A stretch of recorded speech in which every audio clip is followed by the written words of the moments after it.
Kelsey. Thank you, Gail. Good evening, everyone. I'm really happy to see so many folks here. My name is Kelsey, like Gail mentioned. I use she, her pronouns. I am the Seattle Promise Outreach Specialist with Ballard High School. I also work with Ingram and Nova High School. So if there are people in your communities, your friends who have kids who go to those schools, or friends who are students who go to those schools, I'm the person they're working with as well. As a note, I think everyone can see and knows where we're at, and we're having a nice little Tuesday evening meeting. I see at least one dog, and I've seen at least two cats. My two dogs are also joining us this evening. They're very quietly napping on the couch right now, but I can't promise that'll always be the case. So I may jump on mute if it becomes necessary at some point. But what I'm hoping to share with you all is just some general information about Seattle Promise and how your senior can sign up for our program if they are interested in doing so. When I finish my presentation, I'll be handing it over to David, and he'll have some more in-depth information about the FAFSA and WASFA.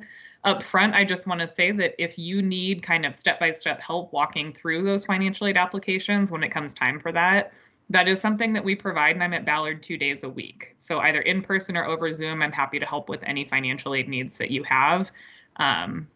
Yeah, we'll circle back to that as we kind of go through. But financial aid is really important to me. It's a really, a lot of people, we're an under applying state for financial aid. And so people leave money on the table because they think they will not qualify. So certainly my big push is helping folks apply for financial aid so they know what's available to them. Switching over to Seattle Promise, financial aid is included in our program. We'll talk about it a lot, but our program in general. So we're getting a little bit more name recognition now. A little bit of a fun fact for you all. Gail had asked me at the beginning of this meeting, like, just curious how many Ballard students have applied, and I hadn't checked it yet today. And so I was like, oh, a handful. But Gail, I actually just went and looked, and we're already up to 48. So Ballard students are like on top of their business. They are applying really, really quickly. And I'm really pleased because it means, those counseling resources that Gail just shared and the bulletins that are shared, folks are accessing that. I've only been at Ballard High School for 1 day so far. So your students are super, super responsible about kind of seeking out that information, but I also want to make myself available to them too. So Seattle Promise is a college scholarship program. So we provide up to 2 years or 90 credits of tuition at the Seattle colleges. Seattle colleges are North Seattle College, South Seattle College, and Seattle Central. We'll show you on a map. You're probably familiar with those campuses. Anyone who graduates with a Seattle Public Schools diploma is eligible for our program, but they do need to opt in. It's not an automatic attendance kind of thing. So we have very low requirements for entry into our program, but we want to really build some success around students, build some supports around them so they can be successful in that transition to college. 2 years or 90 credits is definitely, or usually what it takes for students to achieve their first associate's degree.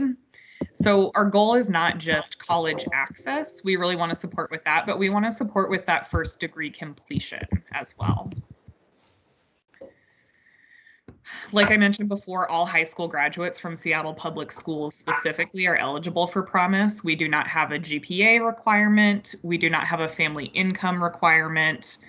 We do not have citizenship or residency requirements for our program. We are an open access college program. We want as many students who are able to attend and be a part of it.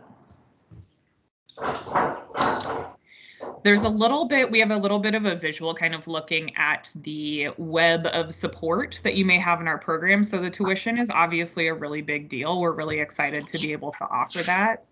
But in addition to that, we know that transition to college is a challenge for students, and it's not always clear why.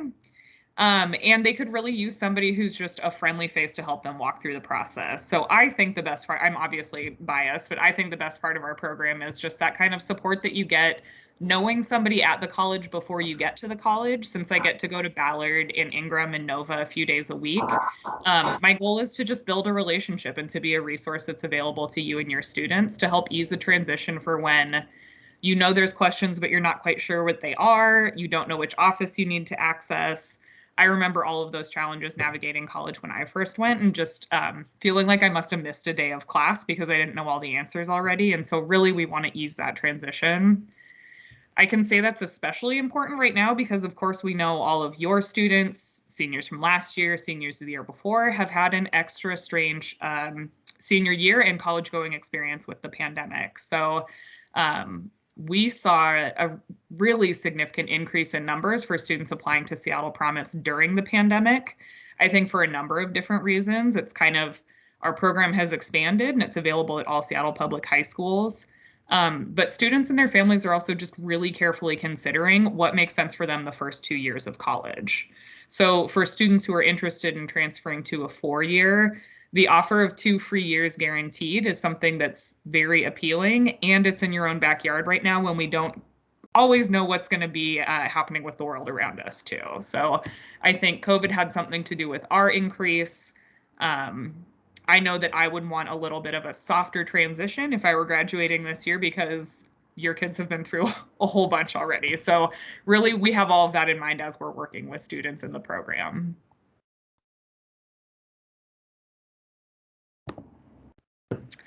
These lovely faces on the screen, including one of my colleagues who's here tonight, these are the outreach specialists that work for Seattle Promise. So each of my colleagues and myself that you see on the screen were assigned different high schools in the Seattle area.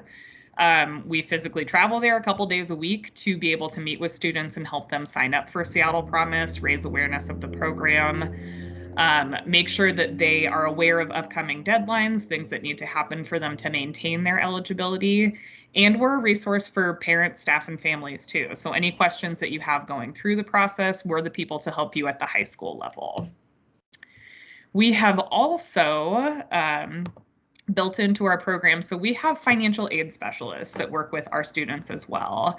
This is a really big deal. Financial aid is can be a really tedious process to get through. So David's going to have a ton of expertise to share on that, and it's really helpful. I have now done the FAFSA more times than I can count. I can do it in my sleep, and I'll probably still make a mistake on it. So it's not that it's the most difficult process you'll ever do. It's just a little tedious and easy to get stuck. So we've got myself, my colleagues, and then we have financial aid specialists to help you finish the financial aid process at the college too. And then the last kind of, not last, an additional kind of layer of support that's built in are retention specialists. So these folks that you're looking at on the screen, these are your advisors at the college level who work specifically with Seattle Promise students. You're going to see more faces on that screen soon because we are hiring because we have gained so many more students. But our goal is really to have one advisor per every 100 students in Seattle Promise.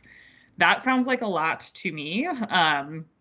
It is a lot, and the college ratios are generally much higher than that. So our goal is to have a bit of a smaller cohort that advisors can focus on. So they're really getting to know the individual students that they work with and helping them through the college going process at Seattle colleges. I mentioned previously, so these are the areas that Seattle Promise is available. It's at North Seattle College, which you may be familiar with in the Licton Springs area, Seattle Central on Capitol Hill, and South Seattle in West Seattle. Because I work with North End schools, many of my students end up going to North and Central. Many of my students have also done Running Start at either North or Central. So it is possible to start in Running Start and finish your first associates in Seattle Promise after you graduate. The difference between us and Running Start is that Running Start is that dual credit program that you're doing while you're still waiting to graduate for high school. Seattle Promise is after you have graduated and gotten your diploma. So if a student completes 45 credits of their transfer degree as part of Running Start, they can complete the remaining 45 credits as part of Seattle Promise to get to that first associates. Seattle colleges have a ton of different areas of study. We have been kind of going through a reorganization to make those areas of study really accessible for students and in terms they're familiar with. And so the example I always use, Seattle colleges is just is a district just like Seattle public schools is, where you can rely on many similar programs being available at all 3 campuses, but each one kind of has their own flavor. So for a student who's not quite sure where they want to go to school, maybe not quite sure what program they want to explore, what they're interested in studying. The other great thing about the supports built into our program is we can help them kind of do some of that exploration and understand what's being asked of them in these programs, and how you might get to a job that's focused on social justice if that's what they're interested in, and those kinds of things. So part of me being available at the high schools is offering that support in navigating as they're deciding what their steps in college are going to be. Those 130 programs in the community colleges tend to fall down two different, like, pretty specific pathways. So obviously there's exceptions to this rule, but when we're talking about what you can get, what you can accomplish in Seattle Promise, we're looking at either a transfer degree for students who are interested in attending a four-year university. They're applying for an AA transfer degree, an AS transfer degree, basically their first 2 years of a four-year bachelor's education.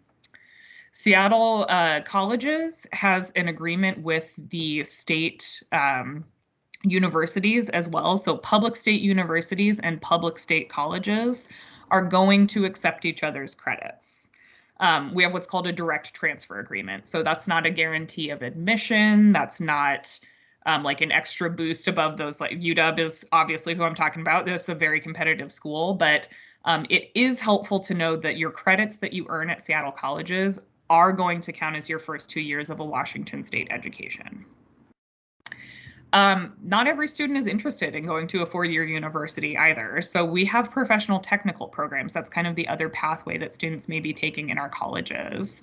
Professional technical programs are a lot more hands-on, and they're a lot more accelerated, focused on kind of stair-stepping credentials to get a job in your field.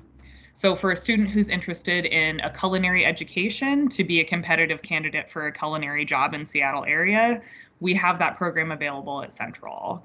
That is where there's like wide variety of the things that are offered. And that's where there's a lot of the unique campus offerings. So if you have a student or you are a student who's interested in kind of a career or a pathway, but you're not really sure if it's offered, that's always a really good thing to explore on our website and to check in with us so we can help you understand all of those different offerings that are available. We like to list some of the kind of popular degrees that are offered at North. And sometimes I think this is our chance to be like, we have something cool and new, which we do. We have a fire science program at North this year. And so folks are very excited about that. But you can kind of see the associate's degrees, the transfers, Associate of Science, Arts, Business. You're going to find that at all three of our campuses. This is where you might find some unique offerings like real estate. Oops, sorry, Central, I skipped you. Central, same thing, common offerings for transfer degrees. Central has some really cool remote campuses like the Marine Technology campus, which is actually in Ballard.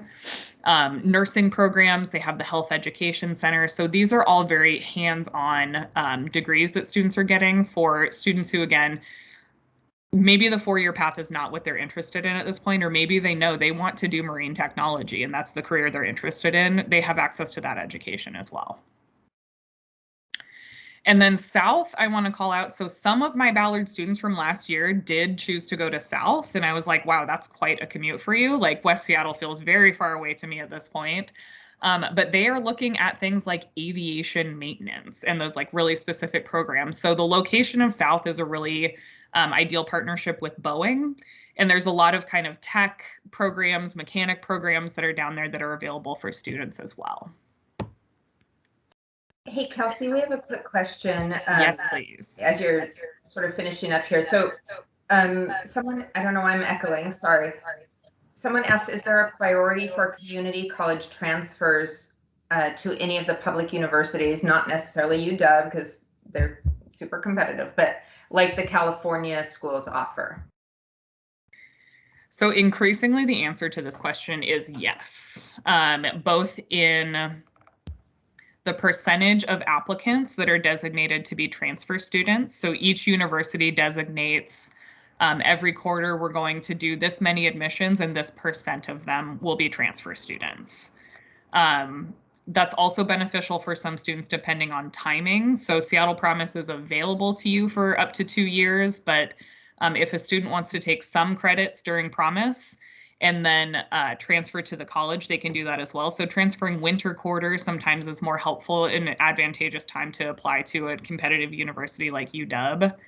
The reason why I say increasingly yes is that a lot of the local schools are starting to, and these are conversations I'm not always a part of directly, but they're starting to partner with us for specific transfer opportunities for Promise students. So I know Seattle U has been interested in some kind of like basically formalized transfer process for students who have completed Seattle Promise. And so sometimes that includes financial support, sometimes that includes advising support, sometimes it includes both. A lot of the time that formal relationship is really helpful kind of as we build out this program and just navigating those processes, which can also be confusing. So I'm always really hesitant to be like, yes, it's a definite advantage, but like I can see a lot of ways where it's very helpful. And you also have that retention specialist to help you with your transfer planning at the college to make the next step too. I want to review briefly. So there are other resources that the campuses offer. One thing that I always try to highlight in every single presentation is our disability services office. Disability services at the college is similar to if a student has like an IEP or a 504 plan at the high school. So if your student has accommodations that help them succeed in their classroom, those accommodations are also available in college, but the student has to ask for them first. So that's the entire reason why we do this call out, because before the school year starts, accessing disability services is really important. Later in the year, we usually do partner presentations with them to explain the steps in that process, make sure folks understand. For me, it's really important that every student has what they need to be prepared for the quarter to start, to feel ready for it. And so we always try to call out disability services as much as possible, since it's not automatically built in for them. It is something you have to seek out. Okay, so Seattle Promise milestones, these are the things that need to be completed for a student to stay eligible for Seattle Promise. We have posted online right now the Promise application, and that's, again, I've mentioned that they're kind of like short, easy to be, we're trying to be as easy access as possible to be able to get students into the program. So the Promise application should take maybe 5 or 10 minutes. February 1st, both the Promise application and an admissions application to Seattle colleges are due. When I'm working with students, I group those two things together and try to finish them in one go as much as possible, because again, you can generally finish both in under half an hour. And I know I saw this, maybe Sonia, in the comments, that even if this is kind of like a backup plan for a student, even if they're feeling overwhelmed about applying for college, in 30 minutes, they can sit down and have applied to their first college and just taken that step. So I like a nice little bite-sized accomplishment for a really overwhelming process. This is definitely one of them. So the Promise and admissions application are due February 1st. We will help with the FAFSA-WASFA leading up to April 30th. So that is our deadline for the FAFSA or the WASFA. Students should and parents should be working on that earlier. It's a process, as you all know. So the FAFSA-WASFA for Seattle Promise is due April 30th. And then the most important thing you're going to hear me say tonight, if this is like your one nugget that you keep with you from my presentation, that is not the end of the financial aid process. There are additional steps to finish financial aid that also need to happen for Seattle Promise students, and if you're receiving financial aid at any institution. So the financial aid office will email the student directly requesting documents. We can help them get those turned in. Gail, I think I see that there are some questions too. Yeah, we have just another couple minutes maybe for the Seattle Promise before we turn it over to David, but there were some questions about gap years. Last I had heard, there wasn't a possibility to do a gap year. You graduated and you go right into this program. Is that still accurate? Okay. Yeah, so the program is built on a cohort model. It's the way that we're funded. And so that means that students start the fall after they graduate from high school based on our funding. Really briefly, the next thing that students do to stay eligible for Seattle Promise are 2 prep events that we help with. So there's a Readiness Academy event that takes place kind of like the late spring, summer of their senior year. So while they're still in the high school, getting them transitioned to register for their college classes, make sure they have placement for math and English, take care of a lot of things that will help prepare them for the fall. And then their last required milestone is another event called Summer Bridge in September, and that's right before the start of the quarter. It's their full orientation to the campus. So this is the note I'm going to leave on here. These are requirements here.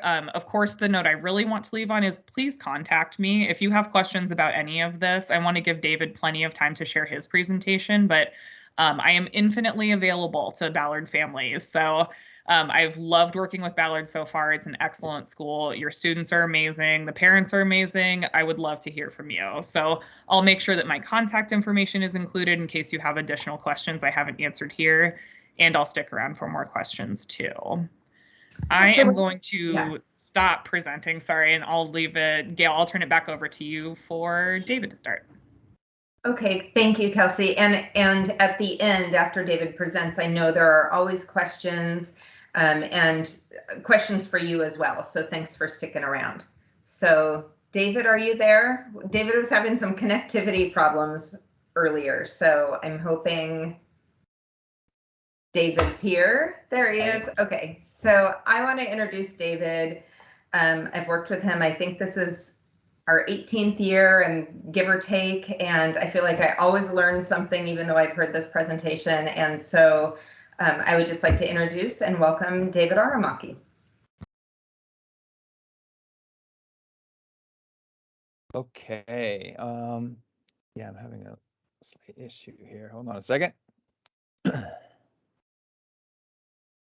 I was saying it wouldn't be a Teams meeting if we didn't have some sort of dog barking or a tech issue of some sort. So just, are you having problems with your sound? No, I think the sound's okay. I'm having problems sharing my screen. There's I can see the sending your child to college slide. Oh. It's not huge. I just can't see it. Oh, well. See. You've done this presentation, David. You can just swing it. Do you see anything? Yeah, it just says sending your child to college. It's the first slide. And your kids are actually walking. Your daughter is in her graduating gown. Okay. Well, perfect. All right. We'll just go and hopefully we can do this. Well, welcome everybody. My name is David Aramaki.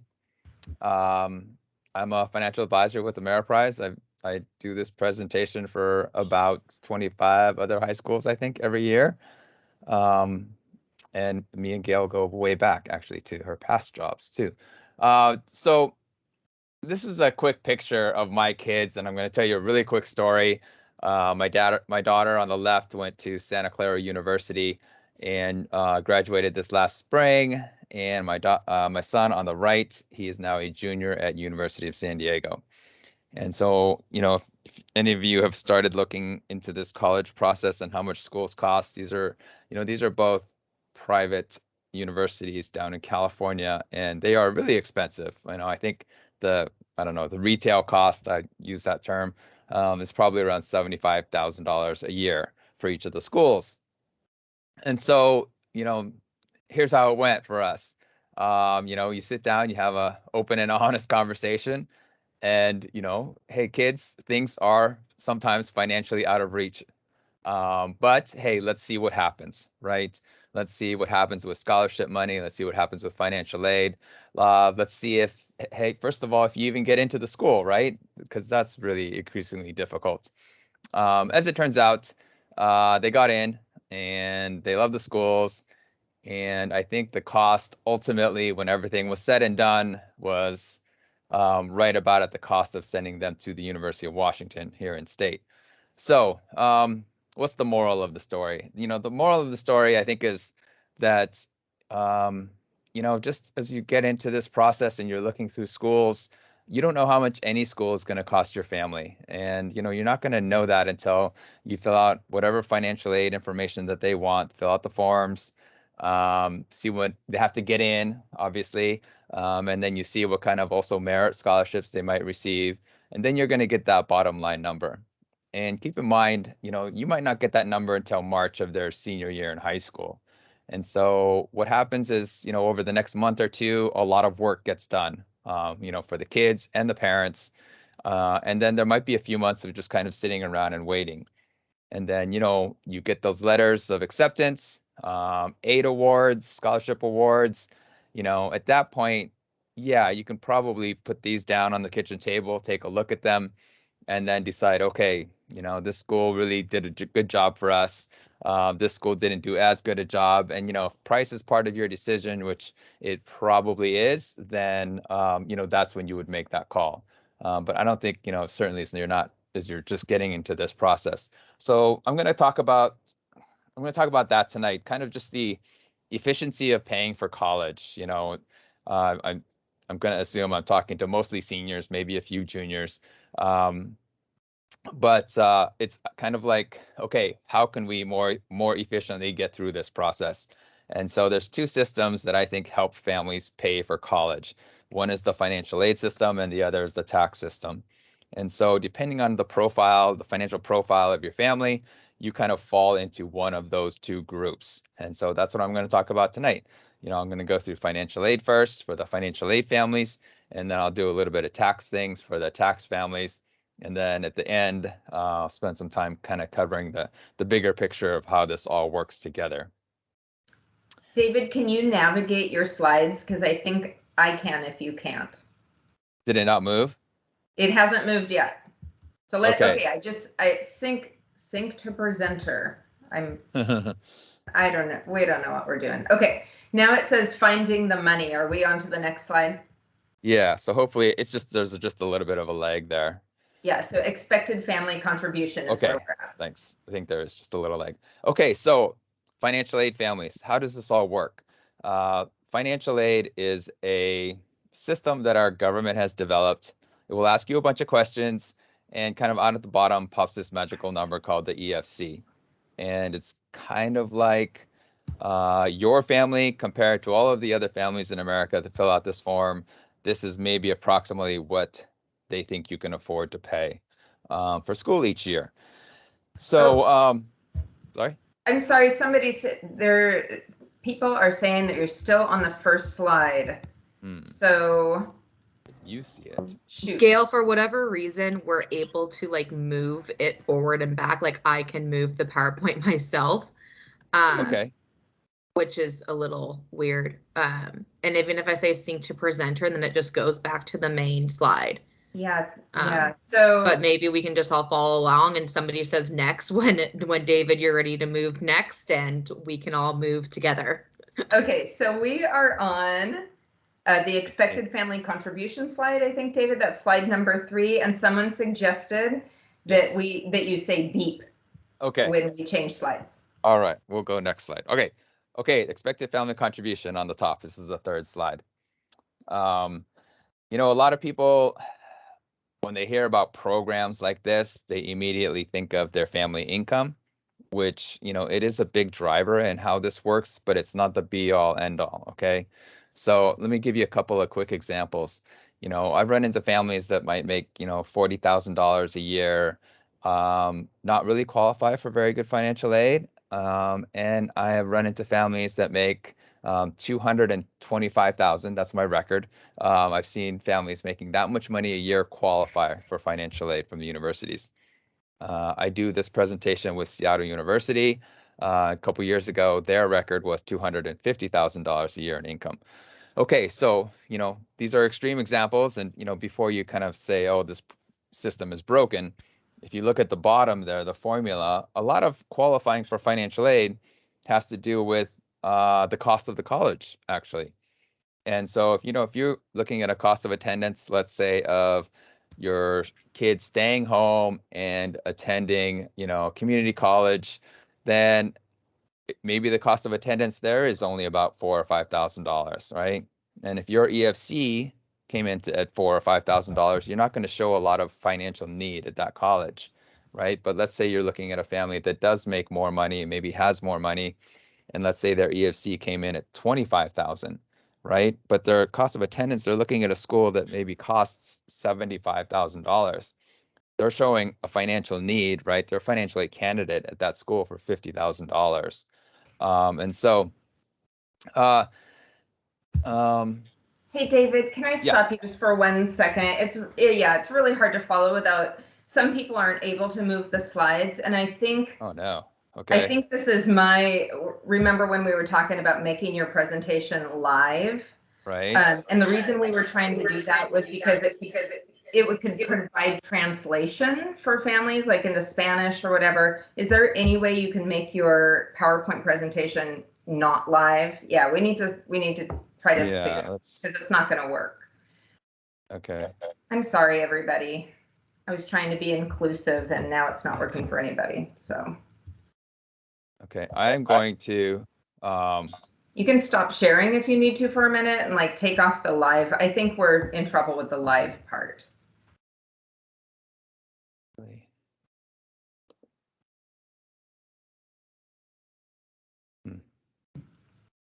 I'm going to get out and jump back in. Okay. Yeah. Okay. Okay. While he's doing that, I did this at the very beginning at 7 o'clock, but I'm going to show you guys again if I don't have any tech issues. I am on the Ballard High School. You guys families might not know this. So on the Ballard High School website, you go to resources, go to counseling center, applying to college. So I actually find this just by typing it in my search engine, Ballard High School, applying to college. Why you would want to go here is there's a lot of information, not just about college. There's other information too, studying abroad, gap year, all those kinds of things. People email us all the time, like what's the difference between early action and early decision? There's just a lot of good information here. Technical and trade programs, apprenticeship. So what I wanted to highlight was that there is financial aid calculators, the Washington College Grant Scholarship Resources. The Seattle Public Schools puts out a scholarship resource bulletin. There's Ballard High School scholarship resource bulletins, and those will keep going. Every month they put out a new one, and throughout the year there'll be Ballard High School scholarships. We'll just keep adding to that. There's also some more information here through FastWeb and Washboard and the Western Undergraduate Exchange, depending on the schools your child is interested in. So I just wanted to let you know that is there, and people always ask, like, PE waivers, service learning, it's all here. And David, if you come back in. All right, I'm here. Okay, I will quit sharing. Okay. All right, so are you able to show your presentation again?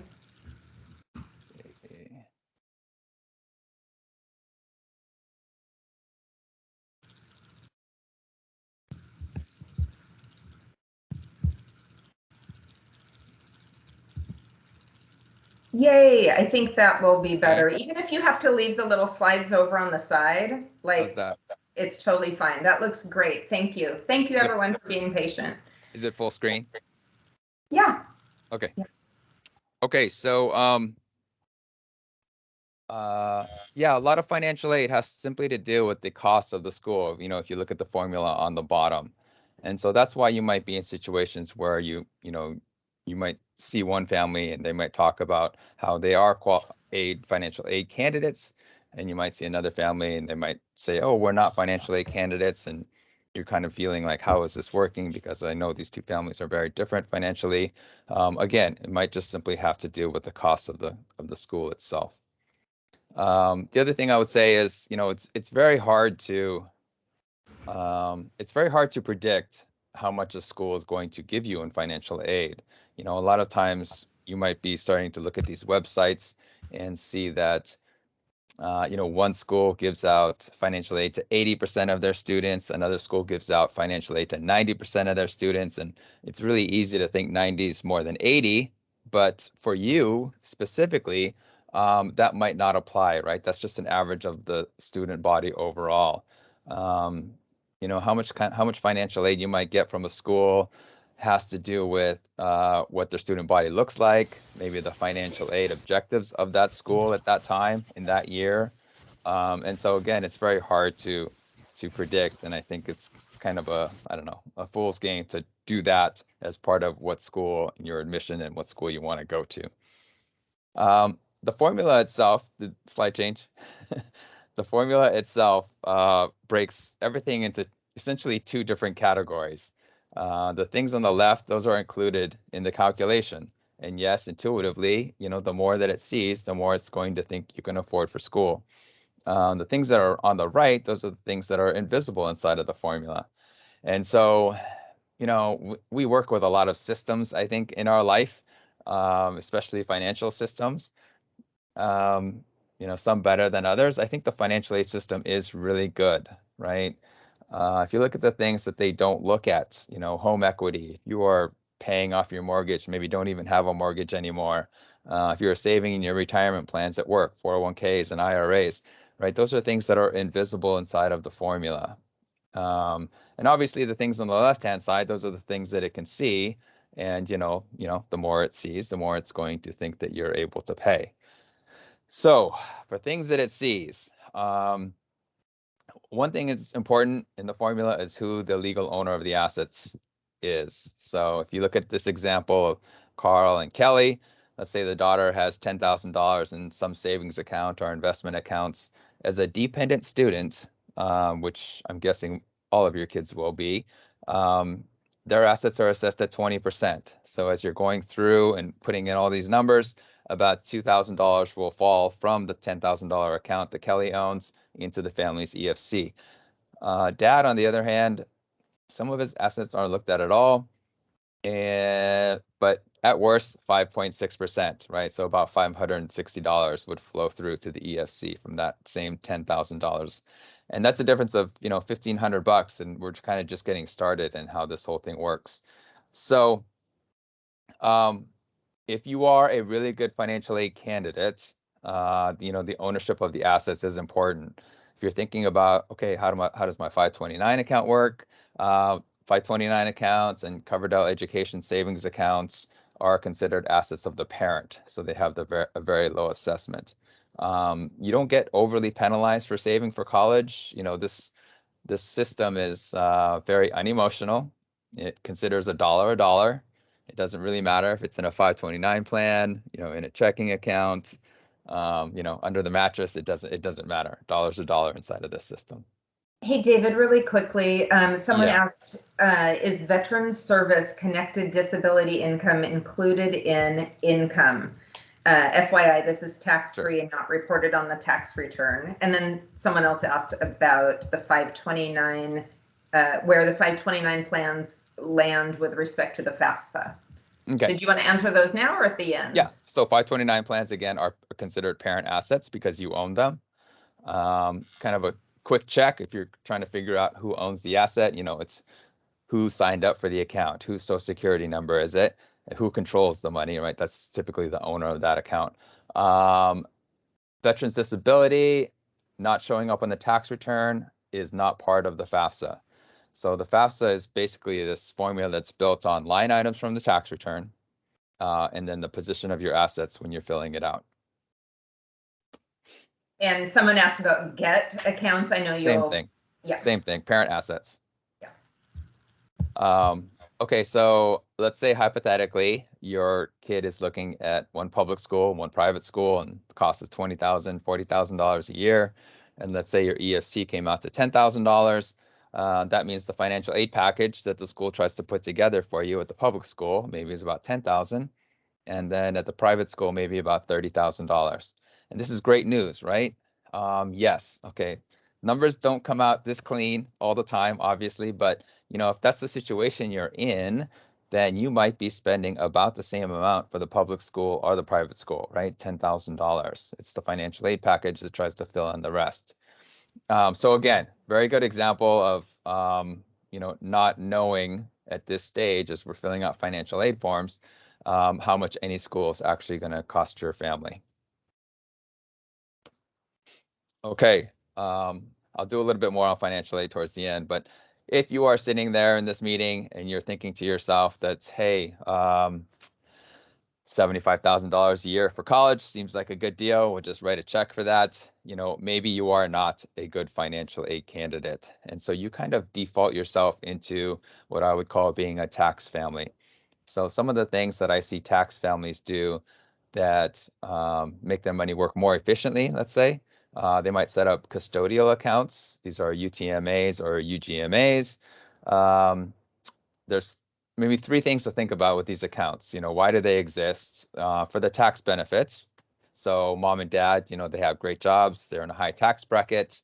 What they're trying to do is shift assets onto the kid's tax bracket, where presumably the kid is in a much lower tax bracket, and then the family keeps more money in the family bucket, right? So it works very efficiently for them. Second thing to consider is this is an irrevocable gift to the child. The child becomes the new owner of these assets, and the money has to be used for the child's benefit. And then the third thing, the financial aid eligibility, right? These are now considered assets of the dependent student, and they get hit at the 20% rate. A lot of times people will ask me, you know, what's maybe the biggest mistake that I see families make, financial aid families that kind of shoot themselves in the foot, is kind of maybe doing something like this, where they just simply have assets in the incorrect ownership as far as the financial aid formula goes. And then 529 savings plans, Coverdell education savings accounts, the GET program in the state of Washington. These are all qualified education savings plans. Put the money in, grows tax-free, and it's tax-free when you take it out for school. Great. The reason I have it in the tax section is because they're great for high tax bracket people, right? If you are in a very high tax bracket and you see something that's 0% tax, that's good for you. If you are in a low tax bracket or maybe even no tax brackets, maybe you don't have as much urgency or as much need to save money inside of these accounts where they can only be used for college.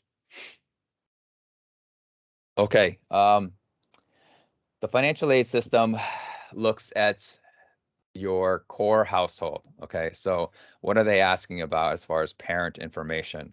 If mom and dad are still married, then they're looking at those parent assets and parent income in that tax return. If mom and dad are divorced, they want to know who the kid lived with the most in the last 12 months. Okay, that is considered the custodial parent in this world. It doesn't matter who claims the kid on the tax return. It doesn't matter what your divorce decree says. It doesn't matter what kind of arrangement you had as far as paying for school. It's simply just, okay, where did the kid live the most? That parent fills out the financial aid form. Let's see. If that parent is remarried, then that is the new core household. Hopefully I've covered all of it. But I know that, you know, over the last few years, as college has gone up in price, I've seen more and more families get help from outside of their household. Like in this example, we'll do this real quick. Let's say grandma wants to help you out in paying for school. So my story is maybe a good example of how not to do it, and we can kind of we'll just follow like $100 right here. Okay, so when my daughter was born, my grandma started giving her these things called EE savings bonds. It's just a government bond. Again, dollar's a dollar, right? It might say $100 on the front. That means my grandma just bought it for $50, and in about 15 years, it matures up to the $100 value. Okay, so how does this look as far as financial aid goes?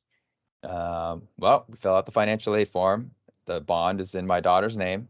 It's considered a dependent student asset for $100. That means, it could cost us $20 in financial aid. She has to cash in the bond to use it for whatever she's going to use it for.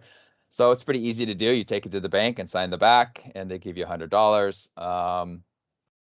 And so now that she has this $100, $50 of that is interest income to her. And she has to write that on her tax return. If you can picture what a 1040 tax return looks like, that $50 goes all the way down and gets added into her adjusted gross income, which can get assessed as high as 50%. So let's just take worst case scenario. and say that it cost us $25 in lost maybe financial aid the following year, because that's when it gets caught up because you're filling out this FAFSA every year. And then she still has to pay tax on it. So if we say she's in the 10% tax bracket, we lose $5 to the IRS for that. Okay, if you're keeping track of all of that, what did we net out of that $100? You know, maybe about $50, you know, which is what my grandma spent on it. So what could grandma have done differently, or anybody? You know, if you have that relative out there or friend that wants to help you out, and one of the things they can do is they can just wait until your kid goes to college, and they can write a check directly to the university. It doesn't touch the hands of the parent or the kid. If you're thinking about the $15,000 gifting rule per person per year, it's above and beyond that. You know, grandma could write the $70,000 check to the college and still give your kid $15,000 on top of that, you know, if she really David, wanted to. I'm Yeah. sorry to interrupt you. We're still on the good intentions, unexpected results Yeah. slide now. Okay, Yeah, that's good. right. Everybody's, That's I think we all have PTSD from the beginning of this presentation. We just wanted to make sure. So, It's okay. okay. It's okay. Sorry. So there's only 3 places for gifted money to go, right? It's either directly to the school, directly to the parent, or directly to the kid. And depending on, you know, what your financial aid picture looks like, one of those will be more efficient than the other 2. Hey, there Okay. were just really fast. Can I ask you a question that came up? Someone Sure. wanted to know if you're going to cover CSS profile, and I think you do. And Sure. then, oh yeah, there was a question about WASFA and FAFSA. You would only ever do one. There's some information in the slides about that. And someone else had a quick one about, oh, sorry, let me go up. Does the child have to be under 18 to get a UGMA transfer? I'm not quite sure I understand that question. To get, let me think about that one. Maybe I'll come back to that one. And we can ask that again at the end. Sure. The new family. Okay. Okay, a few years ago, the IRS came out and said you can take early withdrawal payments from your retirement plans like 401ks and IRAs, as long as you use that money on tuition and you don't pay a penalty, even if you're not 59 and a half years old. That is still true, but you know, what's maybe not explained is that you're still paying taxes on that money when you take it out. There's no penalty, but you still have to pay taxes. Even if it's a non-taxable distribution, that's again still something that's going to show up on your 1040 tax return and essentially adversely affect the following year's financial aid award, possibly because again, the financial aid form is something you're filling out every single year. The other thing that doing that will do is that it increases your adjusted gross income, right? Because again, it gets all added up in the 1040. And what you're doing is you're kind of tricking the formula in a very bad way into thinking, oh, look how much money they made this year, when really all you did was you took some money out of your IRA to help pay for school. Also, the tax credits that are out there are based on adjusted gross income. And so the American Opportunity Tax Credit, the way that this works is that if you spend $4,000 on school, which is pretty easy to do actually, you can qualify for a $2,500 tax credit. And so, hey, at least, you know, the first $4,000 out of your pocket is only going to cost you about $1,500. If you're married and filed joint, your adjusted gross income has to be below $160,000. The tax credit gradually goes away between 160 and 180, and then it's gone after 180,000. So for the families out there, you know, when it comes time for you to actually start writing checks for school, you know, understand where you fit adjusted gross income wise, and then also what the limits are on that tax credit. Because if you're in that phase out range, you know, there has to be a way that you can lower your adjusted gross income, right? You can maybe sell a stock at a loss. That would do it.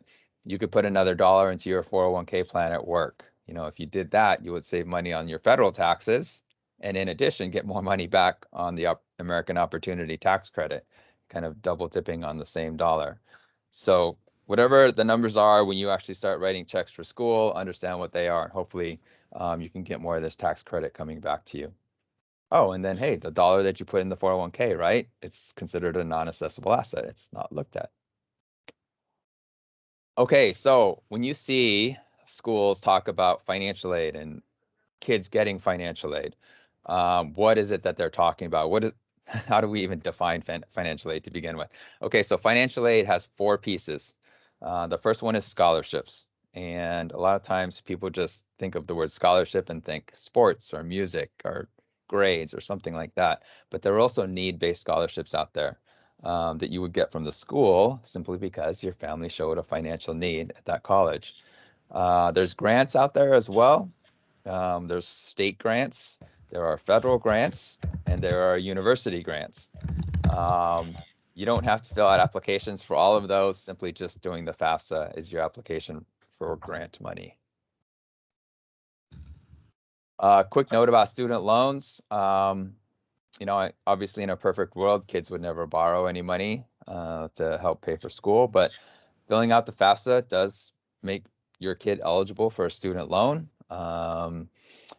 With that said, the most a freshman can borrow and what they're going to get offered is $5,500 as a freshman, 65 as a sophomore, and then 7,500 and 7,500 as a junior and senior, right? And so if your kid ends up borrowing $5,500, you know, it's not ideal, but also keep in mind, you know, their monthly payment when it comes time to start paying that off is about $55 a month. You know, and some of these loans might have 0% interest on them, which would be kind of nice too. You know, I always tell people, you know, don't panic simply because of the word loan. Understand how much it is that you're borrowing. You know, we've all seen those articles where, I don't know, it's some story about a kid with, you know, $200,000 of student loan debt. I've been doing this for over 25 years and I've never seen that happen. Now, with that said, if your kid goes on to graduate school, let's say goes to med school for another 6-8 years, and needs to borrow the money to do that, they certainly can, right? They're adults. They're considered independent students. They're, you know, your information isn't on the FAFSA anymore, mom and dad. But hopefully that means that they're going to have a very high-paying job and they can pay off those student loans accordingly. The other thing about student loans, if you feel like if you're, you know, kind of laying out your budget for the next 4 years of this college world, and you feel like things might be a little bit tight, you know, you might want to take out some student loan money just to make sure that you get to the finish line. And if you get to the finish line and you have a bunch of extra money left over, well, hey, you know, you can always pay off your kid's student loan. It's a nice graduation present. But keep in mind, you can't go back and get it. You can't, for example, wait until senior year, suddenly feel like you're short a lot of money, and then go back and get freshman year student loan, right? It's not available anymore. And then finally, work study. This is basically a part-time job while your kid's in school. It is still federally taxable, but the nice thing about it is that it doesn't come back the following year on the financial aid form like a regular job would. You know, a couple notes about work study and maybe just, you know, part-time work in general. Studies have shown that kids that work when they're in college get better grades on average and also have longer retention at the school, meaning they don't, say, quit early. And you can imagine a lot of reasons for this. You know, maybe helps them get more organized, helps them maybe have a little skin in the game, and it makes them take it a little bit more seriously. You know, kids find themselves with a lot more time on their hands in college than they did in high school. So that's maybe another reason why it's easier to work. My daughter worked at an ice cream shop right off of campus, and you know, when sometimes she would get stressed from too much homework, and we said to her, "Why don't you just quit the ice cream shop job?" And then what we came to find out was that that job was it was a big stress reliever for her. You know, it was social. It was a nice break from studying. You know, she got to meet a lot of kids that maybe she wouldn't have met in other areas of the campus. And then also it gave her a little walking around money too. So that was nice for her. David, we Okay. have a couple things in the chat. Someone, I don't know if we want to talk about this at the end, but Heidi asked about, can you please mention the Washington College grant that gives partial scholarships to families who earn up to $102,000?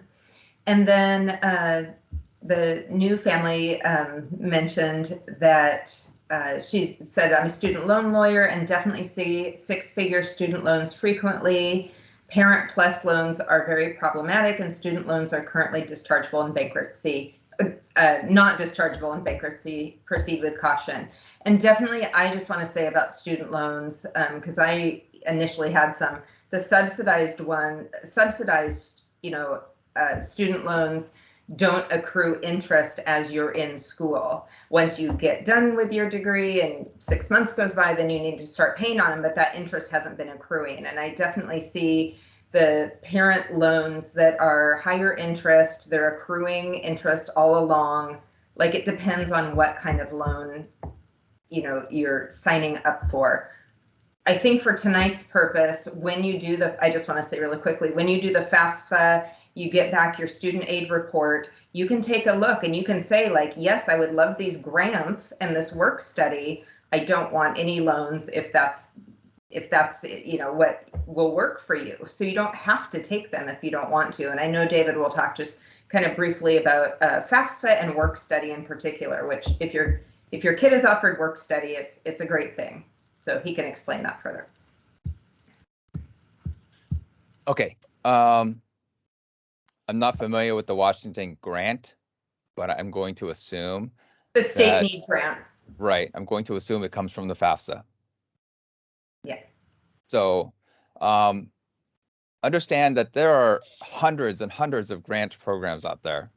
You don't necessarily have to research all of them, because you're either going to qualify for them or you're not by the way that you fill out the FAFSA, right? So yeah, you can look that up and understand how it works, but it's just one of those things that I don't follow, because you can't. It's not like you're applying for it based on your merit, right? It's based on your tax return, which is already done, and there's nothing that we can do to change it. On the student loan side, I guess I don't consider the parent loans student loans. If a parent wants to borrow money for a car or a boat or for their kid's college, that's a parent decision. The Stafford Loan Program, which is our federal loan program via the FAFSA, right, has loan limits for a reason, right? They start off at $5,500 the first year. I know that there are private loan programs out there, like through banks or what have you. Those have been going in and out of the picture for 2 decades now. Sometimes they're there, sometimes they're not. And again, that's kind of another thing I don't really follow, because it's an option for families. But I also always felt like the parents had to sign off on those. So it's not, again, it's just kind of like a family. It's not really I don't know. I guess I just don't really necessarily think of it as like a student loan, as much as I think of like the Stafford Loan Program being a student loan. Okay. Okay. Again, so before we get too far, when you get accepted to the college, they are going to send you out a financial aid award. And this award is a list of different things that they are offering you. You do not have to take any of it. You could take all of it. You can pick and choose what it is you want, right? And so don't let the thought of student loans stop you from filling out the FAFSA, because you're honestly, you don't know what you're gonna get, when you're filling this out.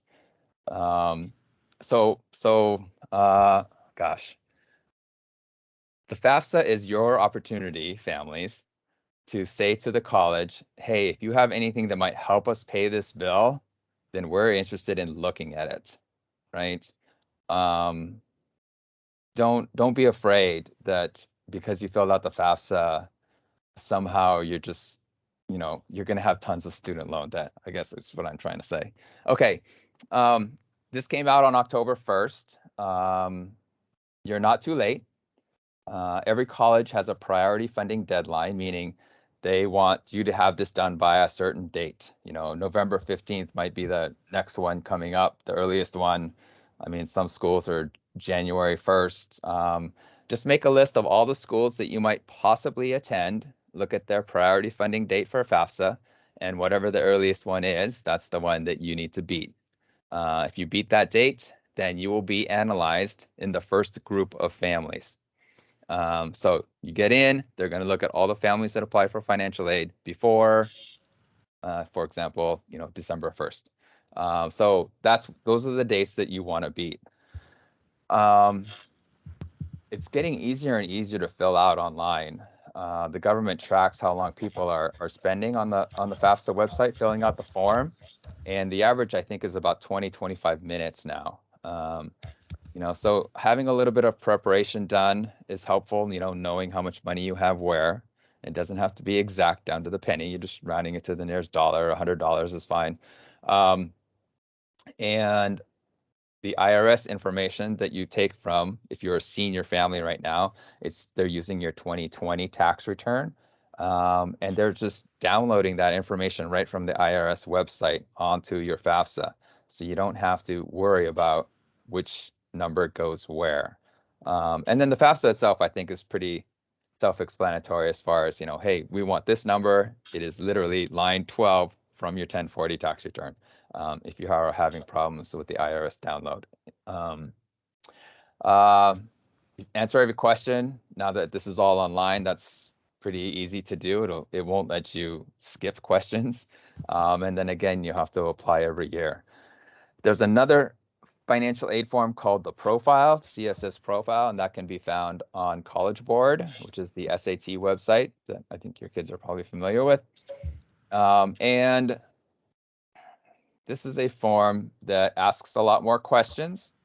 It is required by a lot of the more highly competitive schools, private colleges. And I think that there's a fear for people that if you are filling out this profile, that suddenly you won't get financial aid. In my experience, filling out the profile is a hopeful thing.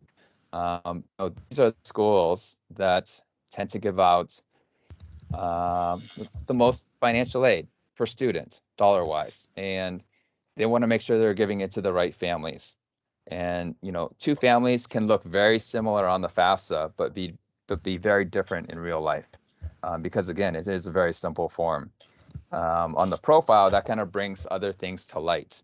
And so I'll give you a quick example. Like the profile, one of the standard questions on the profile is how much home equity do you have? And then of course, everybody in the Seattle area goes through a moment of panic, like, oh my gosh, you know, we have home equity now because homes have gone up so much. That is just a stock question on the form. There are plenty of schools out there that don't even look at the answer to that question, right? So again, try not to overthink this process, right? You do these forms when you need to by the deadlines, and then you did the best that you could, right? It's up to the schools and how they're going to handle things. I think Whitman College is the only school in Washington that requires the CSS profile, and they do not look at home equity. Even though you have to answer it on their form, again, it's something that they don't look at. Let's see. There are opportunities for you to kind of state your case. If, okay, you get your financial aid award and it's fine. Okay, that's awesome. But maybe it's not, and you're kind of feeling like the FAFSA didn't do a good job of explaining these other things you have going on. So what you can do is something called generically like a special circumstances letter. More often it's just found online at the university, and it's a way for you to kind of explain other things that are going on to hopefully get more financial aid assistance from the school. You know, I'll tell you that I feel like financial aid officers are great. You know, their job is to make their school affordable to your kid. that's it, right? That's and they do a good job of it, everything in their power, because you're not going to get a financial aid offer unless your kid gets accepted to the college. So understand that once your kid gets accepted to the school does want you there. And, even more importantly, they want you to be there and finish in 4 or 5 years, hopefully 4 years. And so, you know, stats are kind of funny sometimes, but one of my favorite stats as far as colleges go is their 4-year graduation rate. Because regardless of where you place this school on the ladder of schools or what have you, having a pretty decent 4-year graduation rate says a lot about a university. It says the kids are happy, right? It says that they're getting the classes that they need in a timely manner in order to graduate in 4 years. And then, maybe digging a little bit deeper, it tells me that the school will be there to help you in case you hit a road bump, a financial road bump. And, that happens to everybody. It happens to everybody at every school. And if the school can help you out to kind of get you through that and help you graduate on time, that says a lot about the school itself.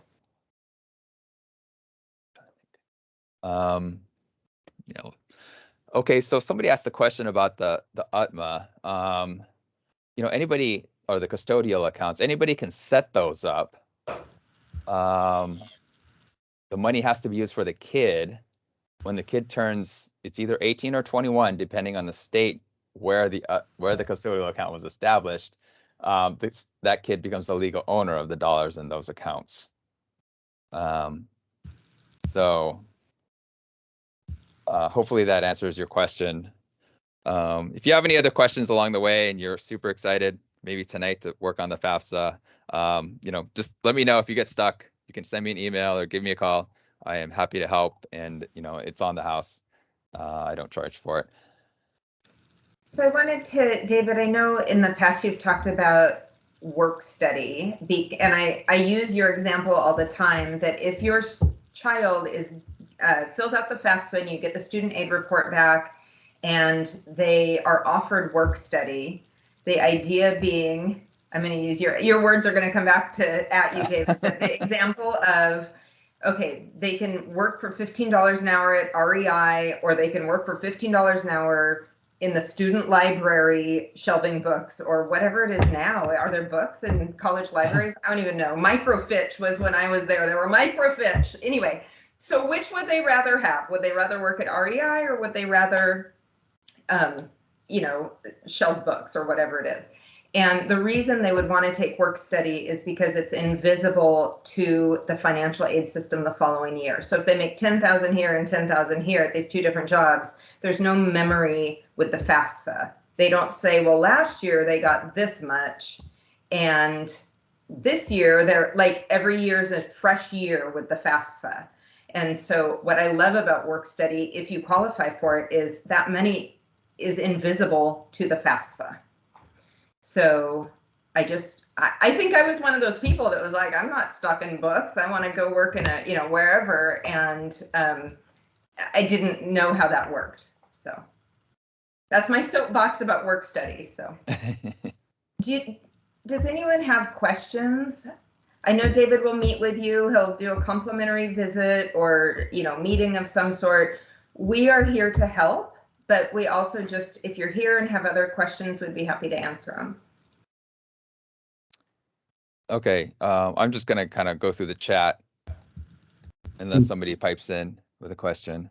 May might have a question. Yes, we have a question. So then, okay, so 401ks aren't included in the FAFSA, except that what happens when you're old enough to start taking your 401k? Yeah. Then does it become an asset in the FAFSA? No, the 401k is never an asset in the FAFSA. It only shows up as income when you start taking it out. Okay, so when you start taking it out, that's when the income shows up on the FAFSA. Yeah. So Okay. the FAFSA is for senior parents. It takes line items from your 2020 tax return.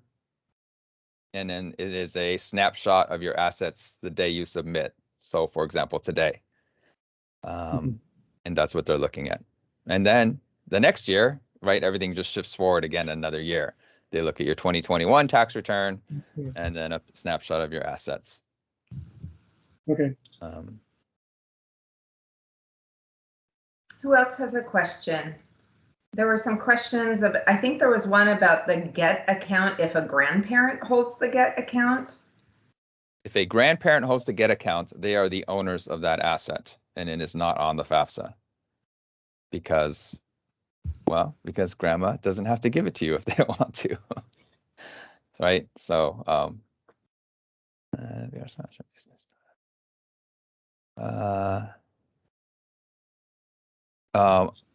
yeah, Social Security is not looked at on the FAFSA, Social Security income, assuming it doesn't show up on the tax return. Sometimes it does. And if it does show up on the tax return, then it's going to be part of your adjusted gross income. You can change what you put into the FAFSA. For example, if you made a mistake, it has to go through the processing first, which takes about 3 days, but then you can jump back in and make edits to it. So if you added a couple extra zeros to something on accident, you can change that. If you need to add more than 10 colleges to it, you can go in and change the colleges and then resubmit it. And then, 20 colleges will then have all of your financial aid information. And there's not an advantage to doing the FAFSA October 1st versus October 2nd, right? Like it's not, right. No, it's the first chunk of families. You were saying it in a much better way than I can, but analyzing when they get that first grouping in, then they look at those. And then later on in the year, there'd be less money, but isn't it before February 1st? It would be with the first grouping. Every school has a different priority funding deadline. So you have to look at every school out there. One of the things that makes this process very strange is that you're filling out the financial aid form before you even apply to the college, more often than not. And so, gosh, if there's a 1% chance you're going to apply to University X, just send them the FAFSA information, right?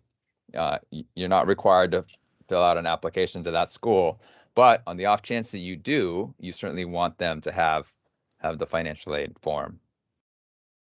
Let's see. Okay. Oh, good. There's somebody says, okay, what's the bottom line? What if I make too much income? What is that? What's the too much income number? I know I said sometimes people don't qualify for financial aid, and that's true. But there are more and more schools now that have scholarships that the only way you can qualify for them is to not qualify for financial aid. Okay. And I'm not going to go into the reasons for this, but so again, the FAFSA is really easy to do. It's not going to affect your admission to the college. Not doing the FAFSA anymore feels like you are a family that is telling the college, don't worry about us. We'll just pay the entire bill. And that's okay, right? If that's your statement to the college, that's fine too. But there are times where not filling out the FAFSA, makes you lose out on scholarship money. So, I guess it's, again, you don't have to do it. I just encourage people to fill out the FAFSA. So you would there's a question about the FAFSA versus the WAFSA. You would only ever do one of those. Correct. And you would do the FAFSA if you can, and if you can't, due to eligibility around citizenship, then yeah, U.S. citizens, FAFSA will qualify students who are, yeah. Yeah, I don't know if I wrote that clearly, but basically it's only one application or the other. The FAFSA is designed for people who are U.S. citizens or permanent residents. And that's the kind of narrow pool that they draw from, but it does qualify them for both state and federal resources. It throws the name in their hat for both of those resources. The WASFA is state only because they're not eligible for federal if they're not a citizen. Other questions before we wrap it up? We're here to help. There's a lot of information on the website. I just want to, again, amplify I think Kelsey said it, the financial aid office professionals are there to help. They're amazing. So if your child gets into a college and you're not sure how it's going to work financially, you can always reach out to them and to the financial aid office and say, like, how could, is there anything else? Like, this is our circumstance, and they will try to make it work if they can. So get going early. I sort of say, like, this is just I don't know where I got this from years ago, but when you sit down for Thanksgiving dinner, whether it's turkey or tofurkey or whatever you do, you can sit down knowing that you have done your FAFSA or WASFA, it's all taken care of, and you can relax and have, you can go play football that day and not stress about it. So that's just a good timeline. October, November is when you do this. Amy had a question, I think. Oh, Amy, you're muted. Thank you. So sorry. I was going to say, I think you've been so clear about this, and I'm just thanks to everybody, but I'm so nervous about it. So I just want to make sure. So, because people keep saying, don't make a mistake on your FAFSA forms, and I already filled it out, and you kindly answered some of this. I want to go back in. My son wants to do the work study, and that's not considered a mistake, though, right? If I'm doing that, because it sounds okay. Everybody's been so clear. I know. I just am worried. No, I guess. Sorry. I promise you, there's no mistake on the FAFSA that you can't fix. Too, it is like really nerve-wracking, and I think that's totally normal to feel that way. But you can totally fix all the mistakes on it. And so they do a lot of technical government language about how it's a federal system that feels really important. But it's like, yeah, you've got this. You can fix it. Thank you. I think they took off the work study question for this year's FAFSA. So it's not, you don't get to decline it or say that you want it. It was on it last year's. So did you do the right year? It's there. It says yes, no, or I don't know. But it's really hard to find. I mean, it's bulked into a way, because I saw it the first time I went through it, and then we looked for it and I couldn't find it. And then I only just saw it recently. It's, I guess, in his personal, what's it called? When it takes the students, begins with a D, I'm forgetting. Never mind. But it basically gets the student background. Like, it has it's the part where it says his school, etc. And it's in there, but it's very hard to find unless you go very carefully through it again. I don't know why, but it is. It's meshed in there. So anyway, thank you, all of you, so much. I appreciate your time and your answers and clarity and everything. I appreciate it. Thank you. We just have a couple more questions. And again, I want to remind people, you can reach out to David if you want to follow up further. Ms. Faust said, I recently inherited some money and my daughter is a junior. Is there any, oh wait, now it's moving around.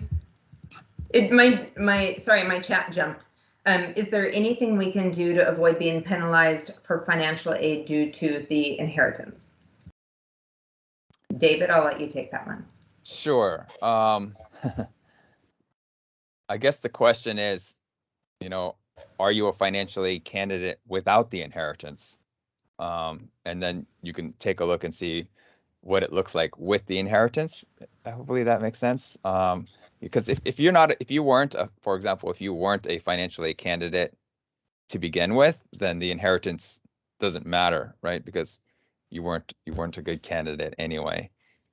And so, yeah, that's probably what I can talk to you offline. It's a little more with a little more detail, and we can talk about the actual numbers and how this looks for you. So, a couple more questions. For the FAFSA, is a UTMA 529 counted as the student's money? Oh, wow. No, parent money still. Susan, I don't understand the question. I'm sorry. Do you want to pop on and ask it about demographics? Okay. There was some confusion on the login. I used my son's login to do previous years. Can I add my daughter with that login, or will she be separate? I'm assuming you're talking about on the FAFSA.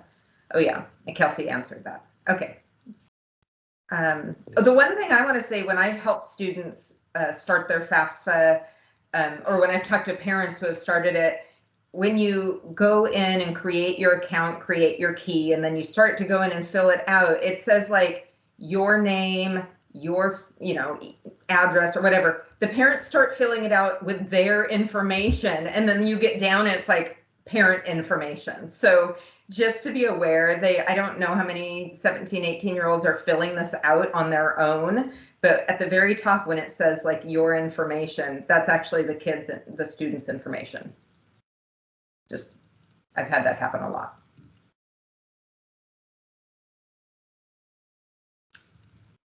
All right, anyone, any last questions? Kelsey's available to talk about Seattle Promise. We can help direct your student. I sit down in my office now and then with students, and we do the Seattle Promise as they're sitting there. It's a pretty easy application to get started. David's available and his information was in the chat. And any last questions? Okay, thank you very much for coming tonight, everybody. Oh, Sonia, did you want to say something? I was just going to chime in real fast. I'm one of the Ballard counselors as well, and I've been adding some things to the chat here and there. And one of the great things I think that came out of the pandemic is the amount of virtual resources that we all have. Mm-hmm. So one of the links I put in is to the Washington Student Achievement Council, which is phenomenal. Their website is great. They've got tons of great resources. And they have compiled a list of both events that they are doing and they're partnering with school districts to do that are virtual and free and available to anyone to attend, including workshops where you actually work on your FAFSA right there. They also have events in Spanish and in other languages. And I know Kelsey and Seattle Promise also do some really awesome FAFSA workshops. So if you have questions, take advantage of some of those online resources and things you can do from your own living room. That's a beautiful thing to have come out of the pandemic time. So yeah, Sonia, if I can just piggyback on that, because you reminded me that I forgot something really important, but we do have translated Seattle Promise workshops coming up. So if someone close to you is more comfortable in their native language, we have Spanish, Somali, Amharic, Tigrinya, Cantonese. I know I'm forgetting some, but we just posted on our website a bunch of workshops. So the information I shared with you all will be translated into those languages if you know somebody live, and so they can ask questions too. All of that's posted on our website, and we certainly will be doing some FAFSA WASFA walkthrough presentations too that you may get invitations to for Seattle Promise. So if you have questions about just step-by-step, the example that was given, I think your name was Amy, the excellent example of like the work study thing is buried in a really secret location. Like that's usually what's hard about the FAFSA, is that it's just kind of tricky like that. So we'll be walking through kind of screen by screen to show some of that stuff too. Somebody has a hand up, and I also had one question in the chat. So Kelsey, if a kid intends to transfer to a non-Washington university after 2 years of the Seattle Promise, is that doable, or can they only transfer to Washington schools? That's the question in the chat. That is most certainly doable. What's different about it is that it's not a direct transfer agreement. So it's not the same kind of like guarantee as like these will be accepted as your credit. So I transferred from one university to another, and they didn't accept all of my credits, so I ended up graduating with more credits than I technically needed for a degree. Technically wasted a little money on it. So those are the things that you're avoiding with the direct transfer, but our credits certainly will transfer to most universities, even if they're in a different state. One last question. Heidi, did you have a question? I know you had your hand up for a minute, but okay. Yeah, this is just a little out of order, and I just want to thank everybody for having this presentation. I know a lot of high schools are not doing this, and people are disappointed, and kudos to Ballard. I'm a Ballard alumni parent, and I just want to let you know that Washington State PTA is also very supportive of increasing access and affordability of post-secondary. And I just submitted a resolution, an updated resolution for the state PTA, and it passed this weekend on doing this work and also increasing access to dual credit across the state. And one of the things that we were advocating for, we took a lot of guidance from WASAC And one of the things that we were advocating for was better communication with parents and guardians and students, just what you're doing, because not all schools do this, not all parents know how to navigate the system. And that also to take a lead from Seattle and other states who are offering free community and technical college as well, and to expand that across the state. And of course, we have a long list of priorities and whatnot, but I just wanted, most people think that Washington State PTA really just advocates for K-12, and they advocate for pre-K as well as post-secondary, and I've been doing a lot of that work. So I just really wanted to thank you, because this is great information. And the one thing that I want to say is that if your child, we got burnt because my daughter took college and the high school classes. And if you don't go to a state school, you don't know how to get credit. Our state schools are very good at saying you need a college transcript from the authorizing school. And because we applied out of state and out of country, we didn't know that. So we paid a lot of money for college and the high school, and we're not able to get credit. And we're working with legislature to ensure that parents know who take college and the high school classes how to get credit regardless of where they go. So I just want to say thank you again for this presentation, and let parents know that if you belong to PTA, you're helping to support increasing access and affordability to college as well. So thank you. Thank you, Heidi. And thank you, David and Kelsey. I really appreciate you taking the time. Okay, thanks everybody. Bye. Bye. Good night. Good night. Thank you. Thank you. Thank Thank you, everyone.